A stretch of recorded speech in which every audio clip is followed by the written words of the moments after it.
Welcome into the In the Money podcast for Saturday, April 13th at Keeneland. Big stakes day, and we'll do an all-stakes pick four for you here. I'm Tom Leach along with Jim Goodman. Jim, let's jump into the Ben Ally at 1 1/8 miles, the seventh race, a grade 3. It's a well-matched group here. Who did you land on? Yeah, it's a nice race with some familiar names. If you remember, Salamini ran in the Derby last year, and Flame Away ran in the Derby.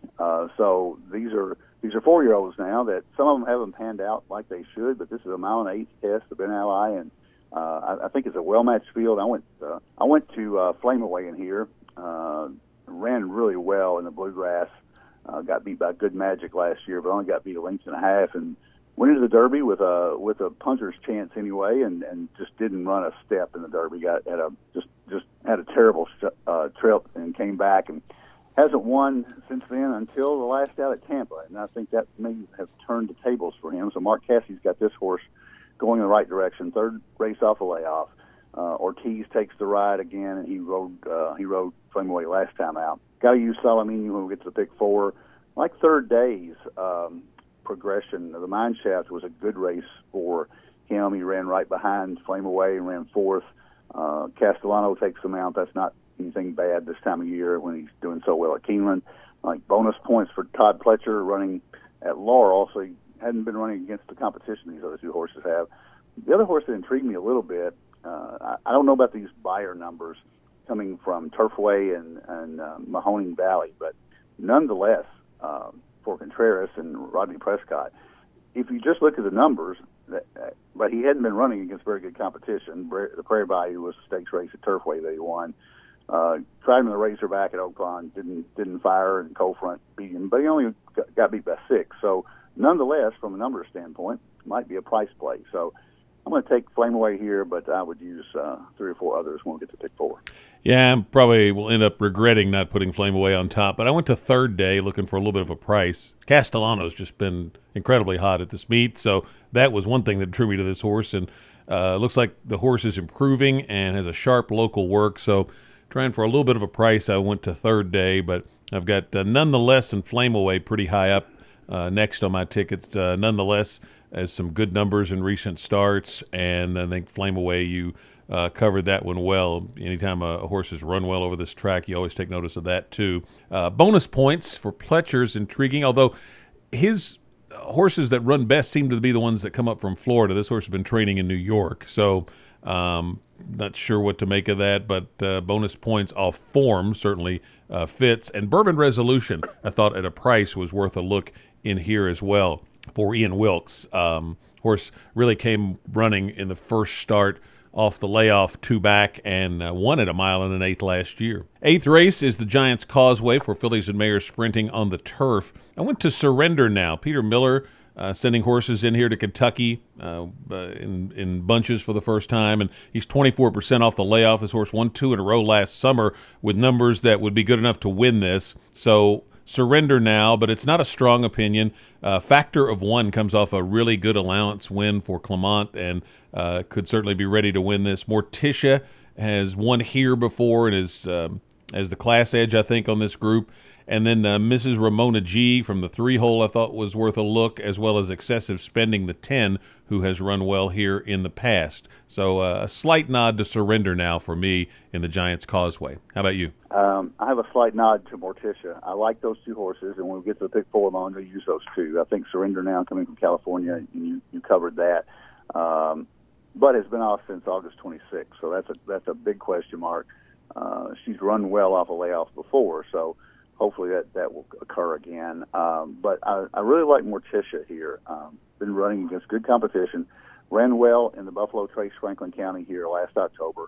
So in the 4 races she has had here, she's all 4 in the money with 1 win, 1 second, and 2/3. So she's been very consistent here. She won the Buffalo Trace in October of 17. So 5-year-old mare making her second start of the year. Had a nice tune-up at Gulfstream in a 5-furlong race. Only got beat by a neck at 3-5. Probably needed that race coming off a little bit of a layoff in December. So I think Rusty Arnold and G. Watts Humphrey like to win races here. So I think Morticia is the winner of the 8th race. I would use Surrender Now and Exactas with her, and also throw in Mrs. Ramona G in the exotics. Ninth race is the Grade 3 Lexington for 3-year-olds looking for Derby points. Horses in here, you got some horses in here that are right on the fringe of getting into the Derby or staying in the field, and picking up a few more points could be big. So that's the angle that they're shooting. Several of these are shooting for. Going a mile and a 16th here, Jim. How do you see the Lexington? Well, I saw the Lexington as a wide open race. Other than, I think the Twist of Fate is possibly the best horse in the race. He's one who obviously needs to do well, has to finish. Obviously, first would get him in. Second, possibly, but would keep him on the bubble, I think. But horse almost won the Sunland Derby at a mile and an eighth, shortens up to a mile and 16th. Has run at Golden Gate on the Poly or on the Tapeta very well. So that was his first trip over the dirt. And Sunland track is much different than the Keeneland track. So I'm going to pick him with a little bit of caution here. I think Sueno for Keith DeSormo coming out of the Louisiana Derby. I think Harvey Wallbanger didn't run well in the Florida Derby, but won the Holy Bull at 29-1. I think you had him picked that day, if I remember correctly.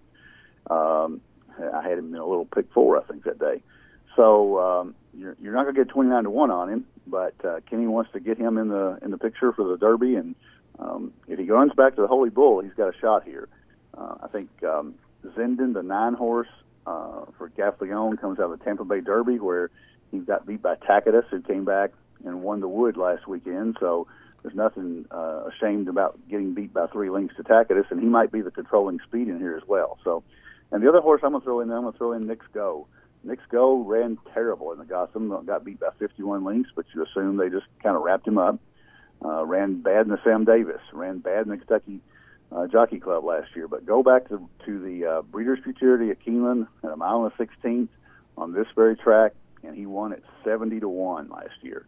I wish I could say I had him, but I didn't. They say he's training lights out here for Colebrook. He likes it back here. So here at his home track, I'm going to throw Nick's Go in there with a shot to get in the Derby as well. And so they're my 5 horses. Another Twist of Fate would be my win pick in the Stone Street Lexington. I went to Sueno. The 3 horses run very consistently in the last couple of starts, and Corey Lannery's been on board for both of those, and I talked to Corey in an interview for Keeneland's social media, and boy, he just seemed really confident in this horse, and I thought there was a little trouble in one of the previous 2 races, and I think Sueno, Keith DeSormo, Kent's brother, won this race last year. I think it was Cowboy Jack, who then went on to run well in the Derby, and I think this horse has a similar look and much better post position than that horse had, and still overcame it to win. So I'm going to go Sueno the 3, but I like another Twist of Fate. I'm like you. I think Nick's Go is worth a look off the training and the fact that maybe he'll just be better here. Harvey Wallbanger didn't get much pace in the Florida Derby, so he could certainly run better if the track plays more favorably to him in the conditions. And then you mentioned Zenden. I think that one's real dangerous because that Tampa Bay Derby looks like a pretty good form holding up there. Win. Came back and ran here in the Bluegrass last weekend. So I think that one is very dangerous. But Sueno, for me, in a well-matched edition of the Lexington. Grade 1, Jenny Wiley wraps up this All-Stakes Pick 4. Chad Brown ran 1, 2, 3 in this race last year. Could do it again. I've got Rushing Fall on top. I like her a lot in here. She's 3 for 3 at Keeneland, trying to win a 4th stake at Keeneland, and that would be exclusive company for a horse to be in. The other 2 Chad Browns, Rimska beat On the Moon again last time, but I could see I like those 2 actually in the reverse order. I think On the Moon again improves with the second off the layoff, and I think she's going to get the slight nod over Rimska for me, but I like Rushing Fall a lot on top in the Jenny Wiley. How about you? Yeah, we're going to change the name of this race to the Jenny Wiley Chad Brown Invitational. I think there's a really good shot he runs 1, 2, 3 in here. I don't know what kind of odds you could get in Vegas on him winning this race, but they'd be really low. I think that's the 3 horses that the race goes through. Just from a personal standpoint, I love Rushing Fall. She's run so well here. She's a neck away from being undefeated in 7 races. She lost the Edgewood at Churchill, and just got beat at the wire, or she beat 7 for 7.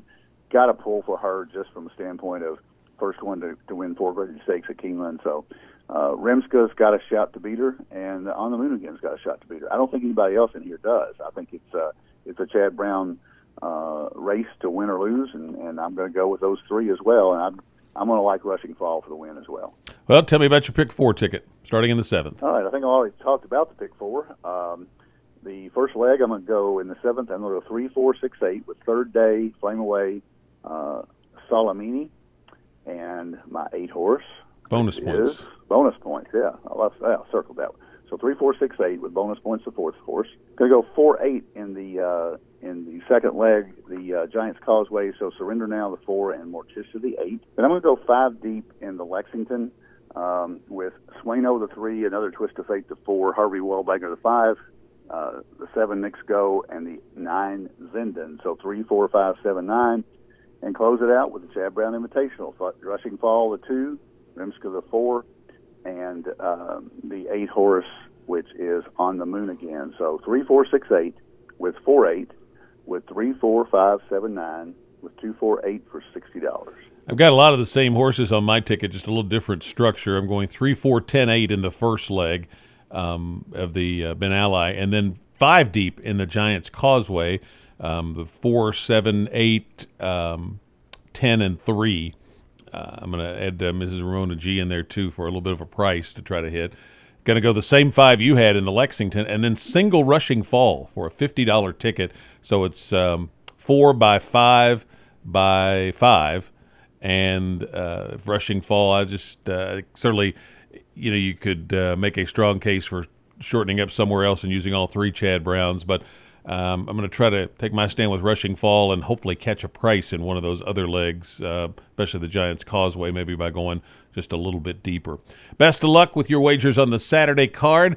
Coming up Sunday, it'll be Keeneland Select Appreciation Day, Military Day at the track, and we hope to see you there. But if you can't make it out, always keep your Keeneland Select accounts fully funded. For Jim Goodman, I'm Tom Leach, and this is the In the Money Podcast.